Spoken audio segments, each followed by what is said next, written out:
31 Storm Tracker Chief Meteorologist Jeff Castle with 31 Triple Doppler. All right, well, it's been so nice here, but it's difficult to think about how nice it is because of Florida and the hurricane.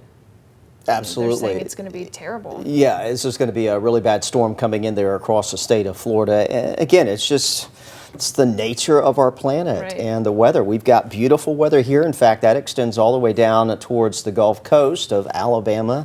But you head into the southern Gulf and it's a whole different story. We just had a monster storm out there.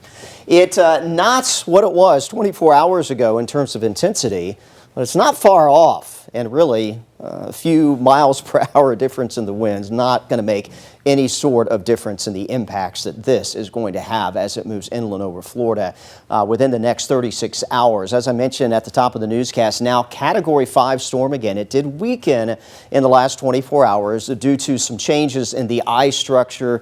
Sometimes these powerful hurricanes go through what's called an eye wall replacement cycle, which basically means a new eye forms, the original eye dies out. But once that process has completed, that opens the door for re-strengthening, and that is what has occurred with Milton this afternoon, as conditions do remain favorable for this to remain a powerful hurricane. Warm water out ahead of it to give it energy.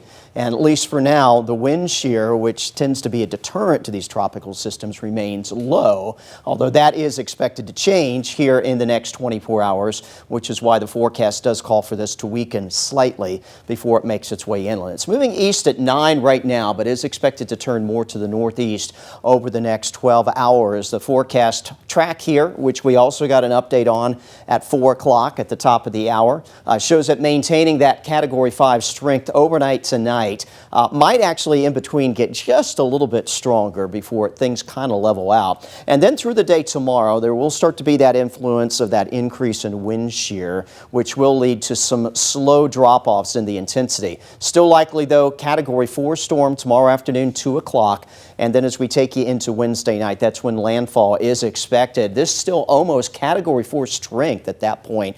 125, the forecast winds Wednesday night. 130 makes it a Cat 4, so it's going to be very close to the cusp of that. You do see the latest track here, anywhere from the Tampa, St. Pete area down to Fort Myers is going to be fair game for where this is going to move inland, and it's going to have several hazards with it. Of course, you know the rain, but also the strong wind and the storm surge, which could be as high as 15 feet above normal sea levels here along the west coast of Florida. It stays a hurricane as it tracks through. In fact, we see now Walt Disney World closing for the next couple of days. They'll start to shut things down tomorrow, as this will likely still be a hurricane all across the state of Florida as it emerges into the Atlantic heading into early Friday morning. From there, quickly tracks away from the coast, loses its tropical characteristics, and that will be it for Milton. But again, the aftermath of this storm is likely to be significant.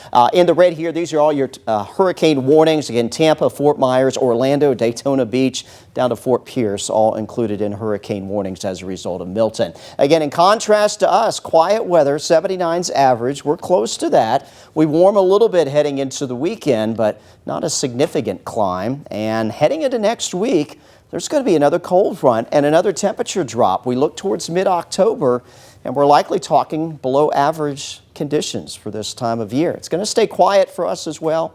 Wave 31 Triple Doppler, nothing out there, nothing expected. Clear skies this evening tonight.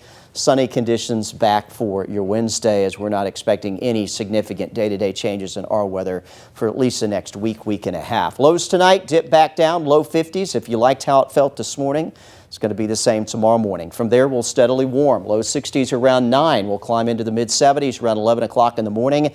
And tomorrow afternoon, pleasantly warm with that sunshine and temperatures back into the lower 80s for your highs. About 80 in Fort Payne. We'll go 83 Decatur, Muscle Shoals, Scottsboro.